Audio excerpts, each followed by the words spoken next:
So ఇప్పుడు సంపత్ నాయక్ అన్న ఒక 2 నిమిషాలు దయచేసి మాట్లాడాల్సిందిగా రిక్వెస్ట్ చేస్తా ఉన్నాం. తర్వాత పృథ్వీరాజ్ అన్న మాట్లాడతారు. సో దయచేసి అందరూ కూర్చునే ప్రయత్నం చేయండి కాసేపు.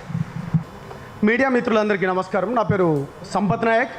నేను ఓయూజేఏసీ ప్రెసిడెంట్ని, జనసేన విద్యార్థి విభాగ రాష్ట్ర అధ్యక్షుని. మిత్రులారా, ధర్మం కోసం తెగించి కొట్లాడడమే అది మానవ ధర్మం. ఆ మానవ ధర్మం మీ అందరి మీడియాలలో ఇవాళ ప్రింట్ మీడియా కాకుండా, ఎలక్ట్రానిక్ మీడియా కాకుండా 100 కోట్లు పెట్టలేక ఇవాళ యూట్యూబ్ ఛానల్స్ కావచ్చు, లేకపోతే వాట్సాప్లలో కావచ్చు, లేకపోతే సోషల్ మీడియాలలో కావచ్చు, ఇవాళ మీరు చేస్తున్న యుద్ధం ఇది ప్రజల తరపున యుద్ధం, ఇది ప్రజల గొంతుక తరపున యుద్ధం, ప్రజల హక్కులను కాలరాస్తున్న ప్రజల హక్కులను కాలరాస్తున్న ఒక దురంకార ముఖ్యమంత్రి గారికి, అదేవిధంగా ప్రజల తరపున పోరాడుతున్న నిజమైన మీడియా మిత్రులందరికీ అభినందనలను తెలియజేస్తూ, మిత్రులారా, గౌరవ రేవంత్ రెడ్డి అన్న, మీరు నిన్న వీళ్ళను మాట్లాడుకుంటా తెలంగాణ భాష మాట్లాడుతున్నాం. మీరు కలం పట్టనోడు కూడా ఏమన్నారంటే వాడు విలేకరి అన్నారు. మీరు మరి నీ అవ్వ గోడల మీద పెయింట్ రాసుకున్నట్టు నువ్వు ముఖ్యమంత్రి కాలేదా అన్న?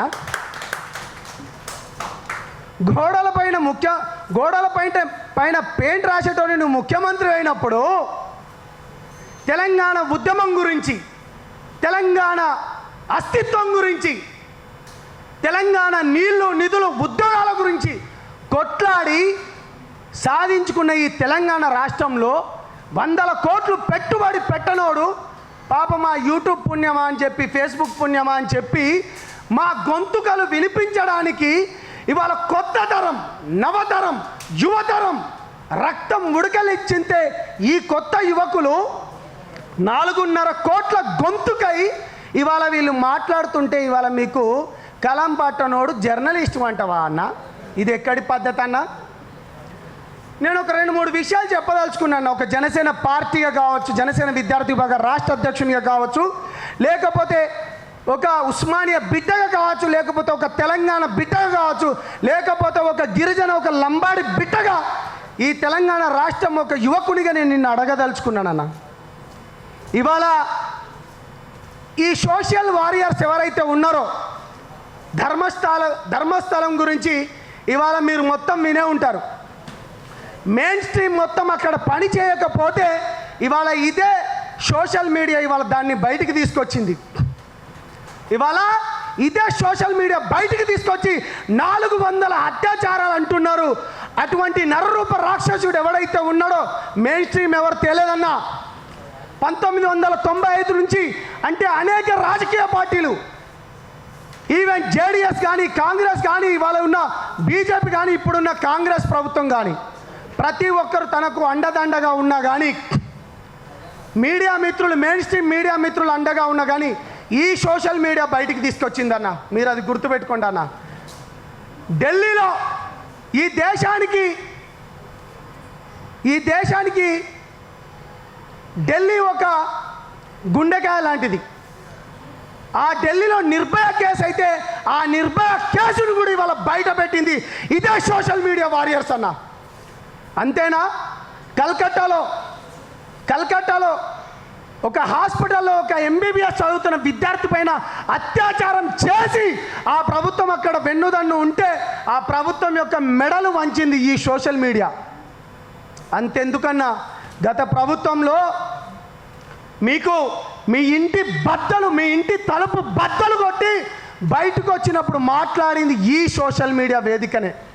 అంతెందుకన్నా, మీరు ఎలక్షన్లలో నిలబడ్డప్పుడు అదే ఓయూపీటగా తిరుపతి అన్న నన్ను పిలిపించుకొని కృష్ణారెడ్డి అన్నతో ఉంటే నేను మీకు ప్రచారం చేసిందన్న. నా పేరు సంపత్ నాయక్. మనం ఫామ్ హౌస్లో నన్ను పెట్టి కొడంగల్, ఎందుకంటే నీతి నిజాయితీ ధర్మం గల ఒక నవ యువకుడు, నూనూగు మీసాలున్న 45 ఏళ్ల యువకుడు అనుకొని నీ గురించి 2018 ఎలక్షన్ జరిగితే నేను జనసేనలో ఉన్నా కానీ మీలాంటి వాళ్ళు, మోడీ గారు లాంటి వాళ్ళు, పవన్ కళ్యాణ్ గారు లాంటి వాళ్ళు రావాలనుకొని మీ గురించి నేను కష్టపడ్డానా. ఇగో ఇది కృష్ణారెడ్డి నెంబర్ అన్న. ఇది కృష్ణారెడ్డి అన్న దయచేసి మీడియా మిత్రులు దీన్ని జూమ్ చేసుకోండి. కృష్ణారెడ్డి గారి నెంబర్ ఇది. నేను ఒక ఓయూ బిడ్డగా ఆ టీఆర్ఎస్ ప్రభుత్వం పైన నేను ఎంతో కొట్లాడితే మీరు నన్ను ప్రేమతో పిలిపించుకొని అక్కడ ప్రచారం చేపించిండు. నన్ను అక్కడ ప్రచారం చేపించిండు. ఇది కృష్ణారెడ్డి అన్నకు ఎన్ని మెసేజ్లు పెట్టినా ఒక పేద బిడ్డకు అన్యాయం జరుగుతుంది, ఇవాళ మీరు ప్రభుత్వంలో ఉన్నారు కదా అని చెప్పి మీకు నేను ఎన్నోసార్లు కాల్ చేస్తే కృష్ణారెడ్డి అన్నకు కనీసం కాలు కూడా లేపలే. నేను ఇవన్నీ లాల్ బాడే లంబేతురా ఘర్ మీద ఎక్కువ ఒట్టి బుర్ర బేల్ బాటని హెప్పీ కటింగ్ మాటలు మాట్లాడతలేనన్న నేను. ఇది నిజం, ఇది నిజం. మీరు వస్తే తెలంగాణ ప్రజలకు, యువకులకు, ఆడబిడ్డలకు, ఆడపడుచులకు ఎంతో న్యాయం జరుగుతుంది అనుకున్నారు. అరే నాలాంటోడే కాల్ చేస్తే మీరు లేపకపోతే ఎందుకన్నా ఈ ప్రభుత్వం?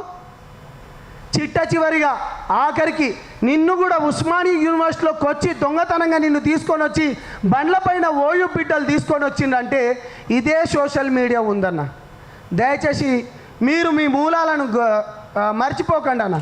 3 రంగుల జెండా బట్టి సింగమోలే కదిలి నాడు అనుకుంటే మీ పాటలు బాగున్నాయి అన్న, మీ ఎలివేషన్స్ చాలా బాగున్నాయి.